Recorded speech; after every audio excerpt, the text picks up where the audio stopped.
Thompson heaving one down the sideline, and he's got Castle over the top. Big side down the sideline. Touchdown! His signature move and his signature performance. Allen, big ball one more time. 58 yards this time. You're listening to the Bruin Bible. This is your host, Will Decker, bringing you UCLA football content all throughout the year for LA Football Network. What is good, Bruin Bible listeners? It is your host, Will Decker. We got to get a sponsor in before we start this episode. It's BetOnline. BetOnline is your number one source for all your basketball info, stats, news, and scores. Get the latest odds and lines and the latest matchup reports for this year's NBA playoffs. BetOnline is your sports intel headquarters this season, as we have you covered for your insider sports wagering needs. From basketball, Major League Baseball, NHL, hockey, golf, to UFC and boxing, the fastest and easiest way to get your betting info, including live betting options and your favorite casino and card games available to play right from your home. Make sure you check out BetOnline. Get into the action today. So head to the website or use your mobile device to join, and be sure to use your promo code BELIEVE to receive your 50% bonus on your first deposit. BetOnline, where the game starts. Now to the Bruin Bible. What is up, and welcome to a brand new edition of your Bruin Bible. We got the Madman in the house, a fun one on the hands of your UCLA Bruins. We're talking about the linebacking room. We talked about the D-line last week, brought down some very interesting topics about how we felt UCLA had one of, if not the most underrated defensive line, at least within the Pac-12. I think the linebacking room is, shaping out just exactly kind of like that. Madman, how much effort did you put into prepping for this? And two, how was your weekend, my man? I haven't really talked to you since everything has gone on. Well, brother, always ready to talk UCLA ball. So the prep happens both directly and indirectly. It happens directly through searching for information, as I know you and I do really well. And then it happens indirectly through just dreaming about it and eating about it and breathing about it and sleeping about it, because that's what we do. We love our Bruins. So always ever ready to talk UCLA football. I'll give you the same line that I give my dentist every time I have to see her. Shout out to Mackenzie here in Westwood. That she's like, she's sort of, the chair leans back and she's like, we may have to do some work on your teeth that may hurt.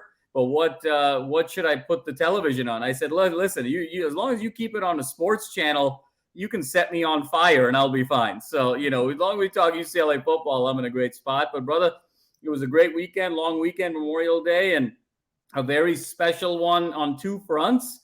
Two very, very special people's birthday. First and foremost, of course, is Will Dirty Chai Decker, my co-host over here.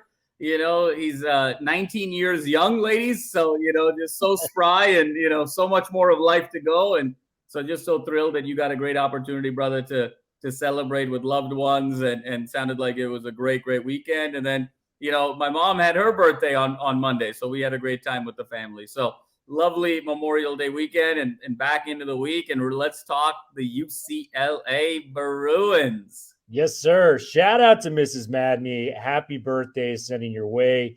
And just 2 years away from the bar for me, myself. So going to be fun. No, just playing. I am not 19 years old. I am in my late 20s. And for Madman's dentist, let's hope he doesn't have one of those Elon Musk flamethrowers, because you may get your wish when it comes to getting the root canal next time you're in there. We broke it down into 4 linebacking groups, Madman. I put a lot of prep work into this. It got me excited. Nothing gets me more excited than talking about our UCLA Bruins. So we've got 4 categories of the, we're going to talk about 8 players in total, 2 players for each category. We are not including Laiatu and Carl Jones Jr. as they are edge rushers, Madman. I think they are more defensive linemen, as, 80 to 90% of their snaps, they're rushing the passer. I cannot convince myself that they are linebackers in the traditional sense of the word. But we're going to start with the faces of the group. It just makes too much damn sense, Madman. And the 2 guys, Darius Muasau and Oluwafemi Oladejo. Oladejo transferring in, Muasau, a former transfer himself. Both had over 90 tackles last year. And both were the guys that you watched in spring ball just going, holy hell, they're taking a next step forward. They're doing things that we weren't able to see them do last year. And Muasau, for as good as a year he had with UCLA last year, second team all Pac-12, had his third season at the D1 level with 90-plus tackles. You went into that spring ball and watched him play, and you're going, he can go up a level. He can even be even better this year in his second year at UCLA. And Oladejo, I mean, you knew how I felt about him when we talked about our spring practices. This guy is massive, 6'3", 250 pounds, can run like a gazelle. And I just think with that talent level, we saw it in spades last year. You know, he had 14 tackles against Notre Dame, 17 against us when we played Cal. That talent level combined with the best linebacking coach around in Ken Norton Jr., I just think he's going to be the best linebacker, not only in the Pac-12, but maybe in the West Coast as a whole, if everything goes right for Oladejo. What do you have to say about these two gentlemen? Because I don't think they're getting enough preseason prep about how good that these linebacking group can be for UCLA.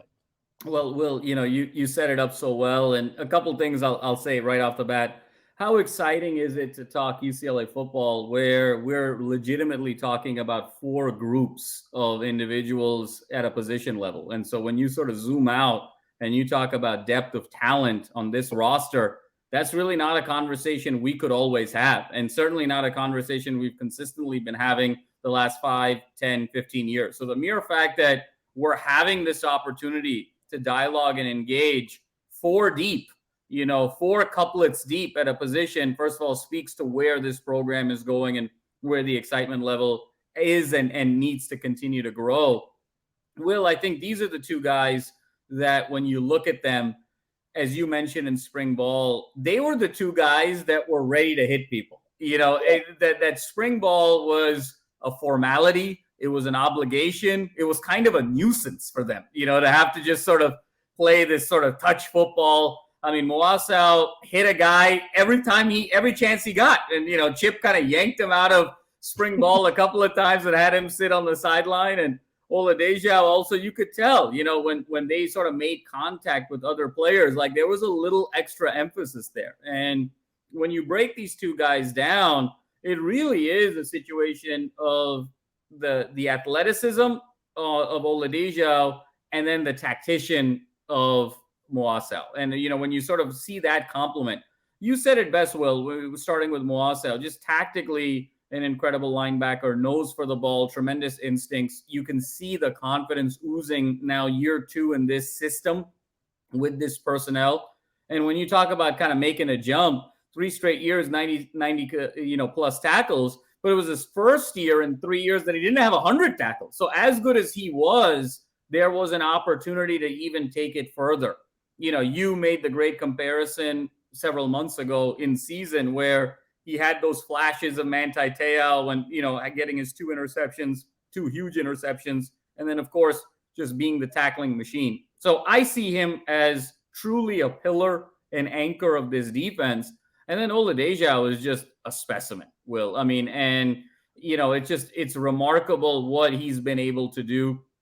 I sort of think of Oladejo, when we saw him live, the dimensionality was hard. It was hard to sort of even kind of understand the proportions of this young man. DK Metcalf came to practice a number of times, and watching the two of them kind of just stand close to each other, you sort of got an understanding like, oh my God, this guy's an absolute freak and a specimen is going to do amazing things. And what I sort of equate Oladejo, you and I obviously NBA guys, he sort of reminds me of young LeBron in Cleveland, right? Just that physical freak who can just do a little bit of everything. You can see him get into the box and get it behind the line of scrimmage, sack quarterbacks, stuff running backs. You can see him cover tight ends. You can even see him covering slot receivers. I mean, there's just a ranginess to him where he can kind of do it all. And I look at him going from Cal to UCLA as Cal kind of being that Cleveland Cavaliers team of the 2000s with, Paul Silas as coach and Mike Brown as coach, where not really that structure. And it was just kind of LeBron being athletic. That's kind of what Oladejo was at Cal last year. A bad Cal team, not really good coaching, but the guy found a way to just have exceptional production. Now he goes in under the tutelage of Ken Norton Jr., much in the way LeBron then went from Cleveland to Miami under the tutelage of a Pat Riley, under the tutelage of a Spo, and it really sort of unlocked his game in terms of a greater understanding of the game. LeBron's efficiency went through the roof. He was picking his spots. He sort of mastered the game. And I think that there's an opportunity here for Oladejo to start mastering his position, where not everything needs to be about athleticism, of which he has in spades, but him reading and reacting to offensive formations, player personnel, different packages. And I think when you put him together with Muasau, it's going to be a magical combination. There is an argument, Will, that those two guys, coupled with how you want to categorize and classify a Latu and a Jones, which is a separate conversation, that might be the best position group at UCLA this year. There is an argument to make. As decorated as the quarterback room is, as deep as the running back room is, that's how good these two guys are and how high you and I are both on them. In terms of depth, I completely agree. I don't remember a room where you can get to maybe your fourth or fifth guy and you're feeling very confident. Don't worry, folks. We're going to get to those in just a couple minutes. But I wanted to bring this question up to you. Are these, maybe at the end of the season, the two best linebackers within the Pac-12? I did a quick Googling, around the conference. We're going to be previewing later in the summer how UCLA's units compare to the rest of the Pac-12. But I know you got a Mason Cobb transferring from Oklahoma State to USC right now. And then you got Kareem Reed from Utah, very stout linebacker out there. You know what you're getting with a Whittingham defense. But I'd make the case, knowing what we know from Muasau, how it was a transition year for him, a learning curve, switching to UCLA, getting off of his native island of Hawaii, and making second team all Pac-12. He's got a level up to go to. We saw in the spring, he was everywhere, sideline to sideline. You could tell how flexible he was in terms of learning the defense and his knowledge among it. And then you have Oladejo, who has all the physical tools in the world, and you're already seeing him call out plays on defense and putting guys in the right positions in spring practice. Long story short, is this the two best linebackers within the conference on paper right now? Yes, Will, it is. And I think that we can say that very confidently, obviously, and we'll get into that later in the summer about the position breakdowns. But Oregon's got some guys. They've got a nice package. Washington's got some guys. They've got a nice package. Obviously, you mentioned anyone coached by Whittingham at Utah. They're going to be really well coached. To me, it sort of stacks up a little bit with Muasau and Oladejo at UCLA, and then Cobb and Jamil Muhammad at USC. When you talk about combo. And Muhammad is kind of the athletic guy the way Oladejo is. Cobb is more of that traditional linebacker tackling machine the way Muasau is.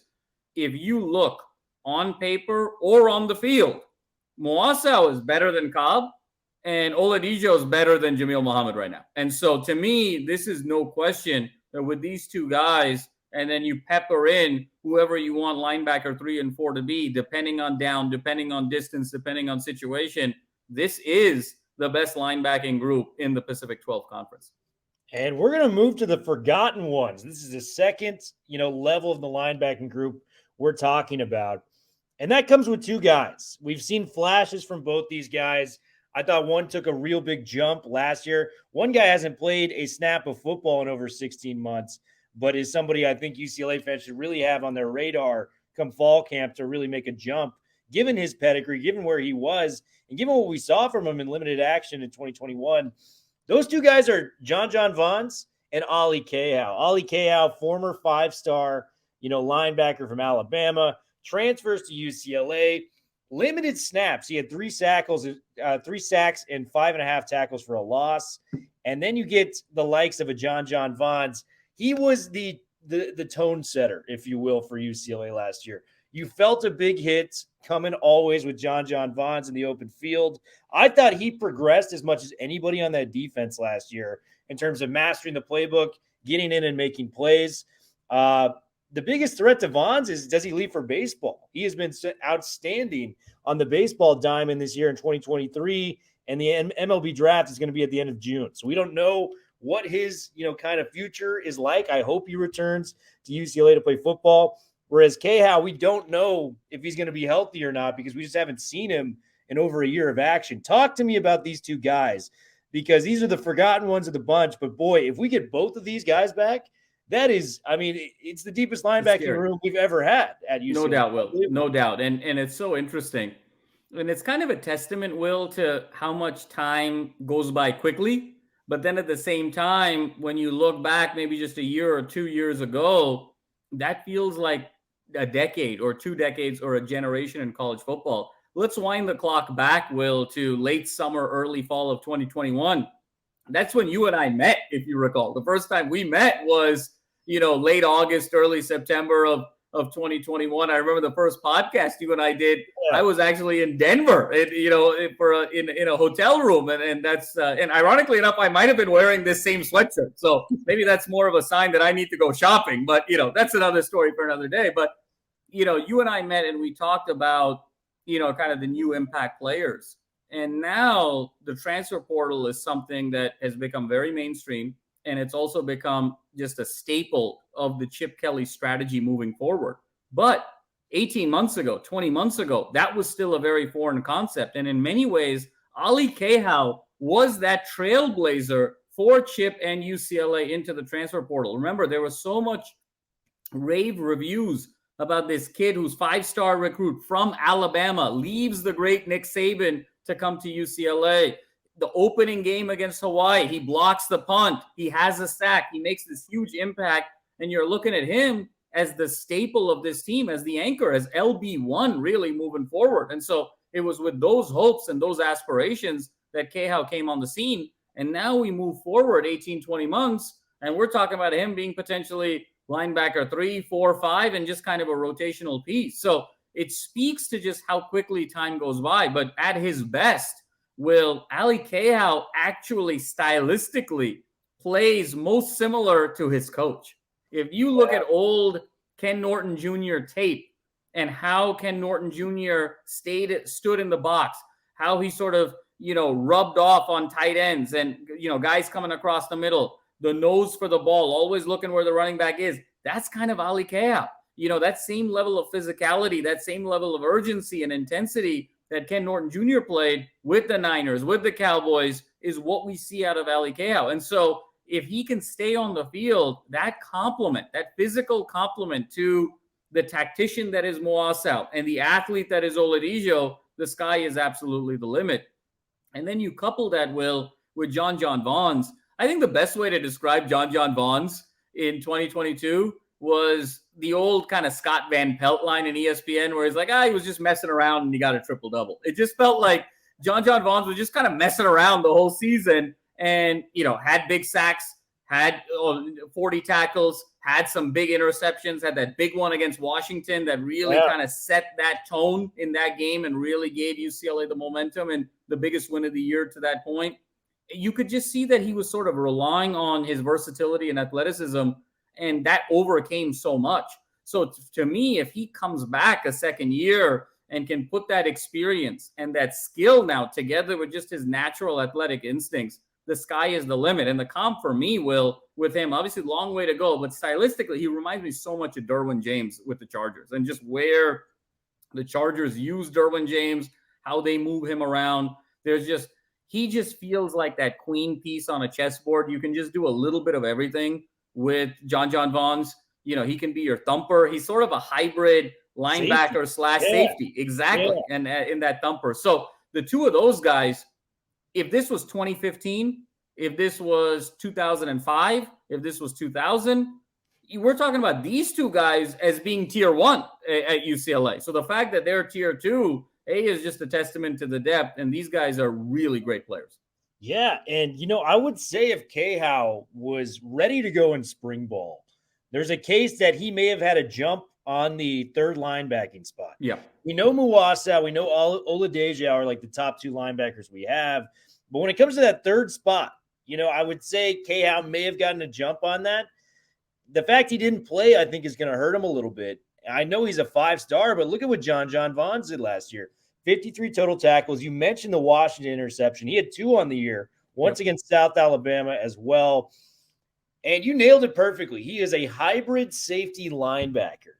And, when he is in the right position at the right time, I know he got burned by Jordan Addison in the USC game, but I think it was more of an out of place type thing on that one. But I think with him, it's if he's in the right place at the right time, he's a great coverage guy. I mean, we've seen it with the interceptions and the turnover rate that he possesses. He had the most tied for the most interceptions on the team last year. So John Vaughns, I think, has a real high level to go to, and it's exciting time to have him in our linebacking room. You saw Ken Norton Jr. make maybe the biggest difference with him last year. Hopefully we can get another year out of John Vaughns on the football diamond. The 6 men, this is the kind of the backup unit, but you can still win 6 man of the year. You can still be an elite bench player coming off for UCLA. I got 2 guys for this, Madman. Kane Medrano and Cho Bryant Strother, 2 guys that have been in the system for a long time, entering their 4th year respectively for UCLA. Medrano, 38 tackles last year. Bryant Strother, 28 himself, I believe. So you have these 2 guys that know the system, know where they're supposed to be. We saw them in spring ball. They looked very competent. Like if it came down to these guys, I would expect them to make a play, coming in and, being a part of this defense and kind of lining up. And just having these experienced vets be the 5th and 6th players in the linebacker unit we're talking about. How many other teams has this luxury? Because I feel like it is just such a gift that we're getting this experience back on the bench for UCLA, Madman. Absolutely, Will. And I think you said it really well. And what I really love about somebody like Medrano in particular, you talked about the stats, 26 solo tackles, Will. So it's not like he was just a helper and in the right place at the right time. He's finishing these plays last year, with all the other talent that was out on the field. And he also had an interception. So you're talking about the variety in terms of skill set where these guys can kind of come in. Obviously, injuries happen in football every year, every game, every play. We wish our guys nothing but the best, that they stay healthy. But there's a reality that these guys are going to get on the field. And as a result of that, I don't think you feel like you're really having any sort of a significant drop-off. And so I think, to me, in many ways, these, it's the 6th men that sort of are the barometer for how far your program is going. Think about when we sort of zoom out a little bit, Will. Think about these great Alabama teams of the last 10 years. Let's think about the Georgia teams the last 2 years. Look at the depth at linebacker they had and how they were able to just sort of reload and retool at that particular position group. The guys who were drafted, go even further back. Look at those USC teams in the Pete Carroll era with Mauluga and Cushing and Rivers and all of those guys. And look who the backups were and how they kind of came in. Go even further back to, the Miami teams of 2000, 2001, 2002. So in many ways, the barometer of how you stay consistent year over year is how deep you are at the linebacker position in particular, because that's kind of your anchor defensively. And so the fact that we have such competent players in that regard really takes it to the next level. And you want guys, in the words of Bill Belichick, after a certain level in the depth chart, to just do their job. And because you've got the Oladejos and you've got the specialists like Latu and you've got these physical freaks like Carl Jones and John Vaughns, you need guys who are just going to be situationally sound, have gap integrity, know how to wrap up, no missed tackles, no mistakes, no penalties. And this is where you're sort of building that discipline and depth. So I really like where we are with the 6th men. And just 2 huge human beings, too. Oh, yeah. Brian Struthers, 6'3", 240. He's a sophomore on paper. He redshirted his first year here. And then you got Kane Medrano, who's, 3 years of experience, has been a guy that's flashed. He had that big interception against USC in that ball game. So he's made some big plays when his number has been called. So guys that you just trust in situations because they've been there before. And to have that, as rotational linebackers at that point, that's just a gift from God. UCLA fans were blessed. And if we weren't blessed enough, we have gone through our first 3 categories, the faces of the linebacker room, the forgotten ones, and the 6 men. We've got some studs on the way, man. Some freaking studs. And you always bring this up when you describe the Warriors. And I am a Warriors fan. Pedigree. We have a lot of pedigree when it came to it. Steph Curry's father played in the NBA. Klay Thompson's father played in the NBA. Draymond Green went to a very credible institution at Michigan State, learned from some of the best. Steve Kerr, He played for Phil Jackson and Popovich. I don't know how there's better pedigree as a coach than that guy. This guy was born to be a coach, given that he was playing with those two guys. With these two guys coming in, we got Jalen Woods, who's been on campus for a year, 6'1", 210-pound linebacker, and then Trey Edwards, the 4-star linebacker. And what I love about these guys, outside of them being, very competent players and probably going to be stepping in the limelight as soon as next season, maybe even this season, worst case scenario for UCLA, is that these guys respectively come from arguably the two best institutions of football on the West Coast. Jalen Woods coming from Bosco, and our guy Trey Edwards coming from Mater Dei. These are the programs you want to recruit from. These are the pipelines you want to build. And just having these two guys from those two programs is special. And you look at Jalen Woods, he had offers from Oregon and Miami, chose to come here. Trey Edwards had offers from just about, half the SEC, big name programs, your Auburns, your Arkansas, your Texas A&Ms, you name it. USC, he spurned USC to come to UCLA. So, that just shows you how much Trey Edwards wants to be a Bruin. Talk to me about these two guys, because I feel like we're in good hands even after this, knowing we got Ken Norton Jr. manning the bus and these two guys maybe leading a pipeline to UCLA. No, absolutely, Will. And I think you said it best about the pipeline and pedigree. And what it reveals is two things. It's, in many ways, this group is, like an online dating platform, right? Where it's, both sides have to swipe right, to be able to make this thing work.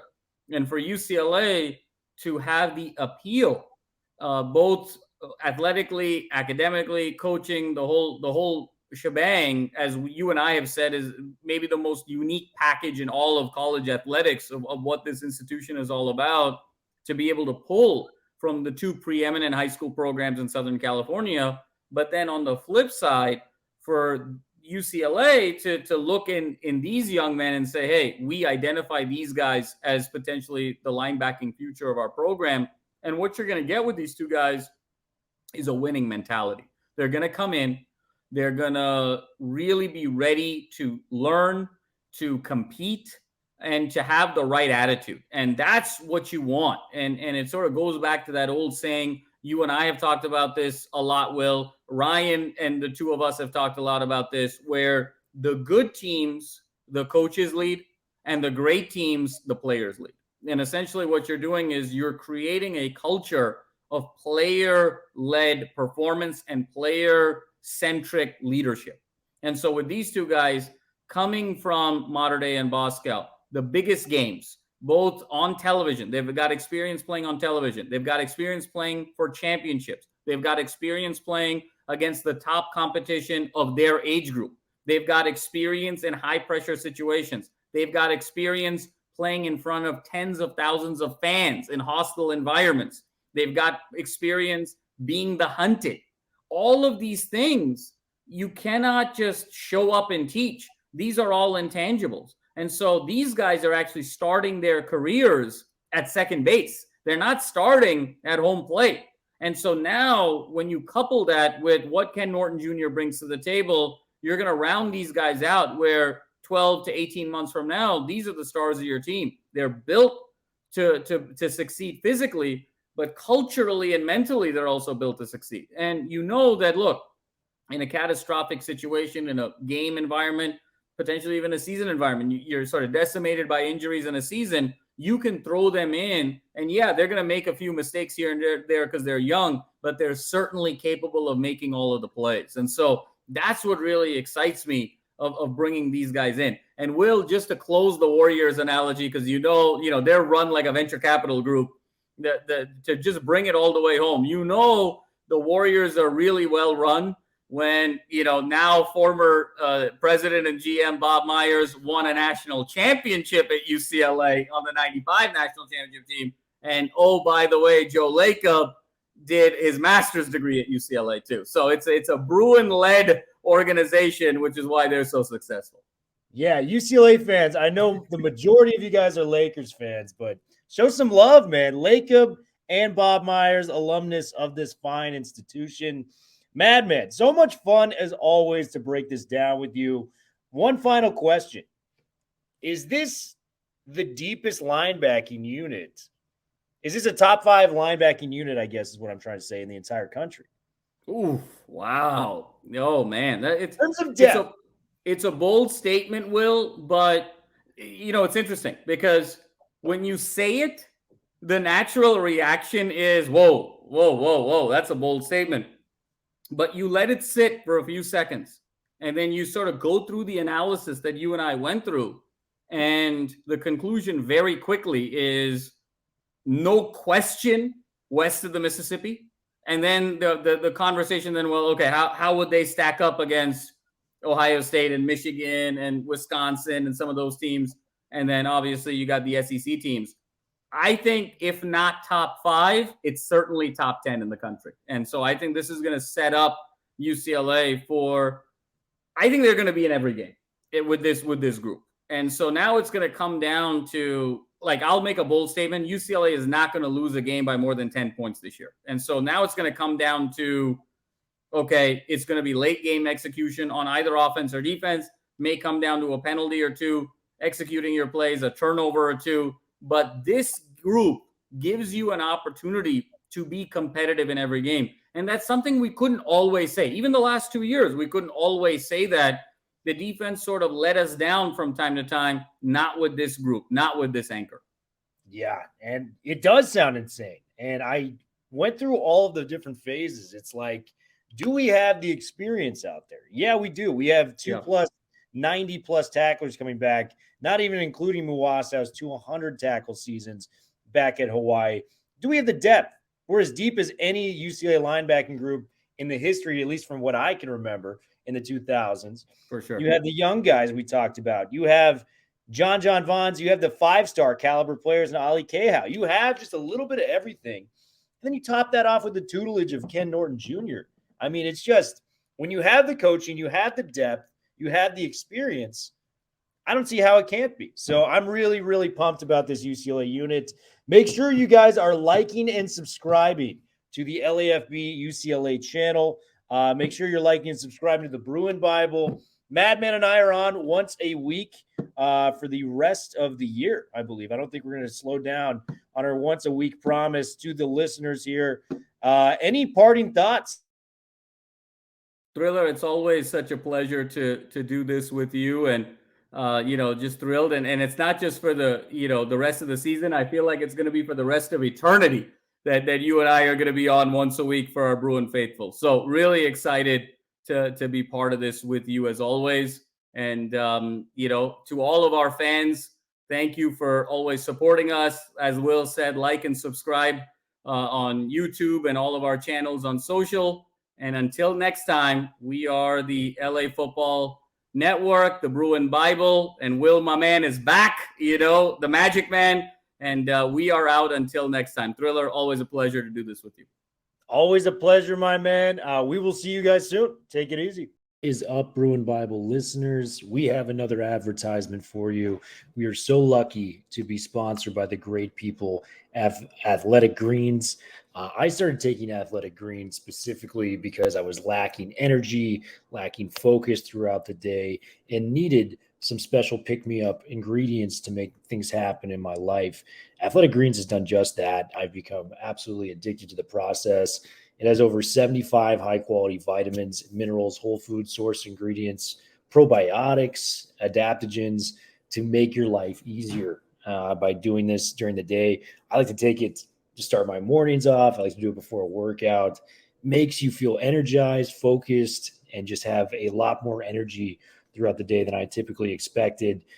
Right now it's the time to reclaim your health and arm your immune system with convenient daily nutrition. It's just one scoop in a cup of water every single day. That's it. No need for a million different pills and supplements to look out for your health. To make it easy, Athletic Greens is going to give you a free 1-year supply of immune-supporting vitamin D and 5 free travel packs with your first purchase. All you have to do is visit athleticgreens.com/LAFB. Again, that is athleticgreens.com/LAFB to take ownership over your health and pick up the ultimate daily nutritional insurance. Athletic Greens, a game changer when it comes to your health and your focus and your mindset.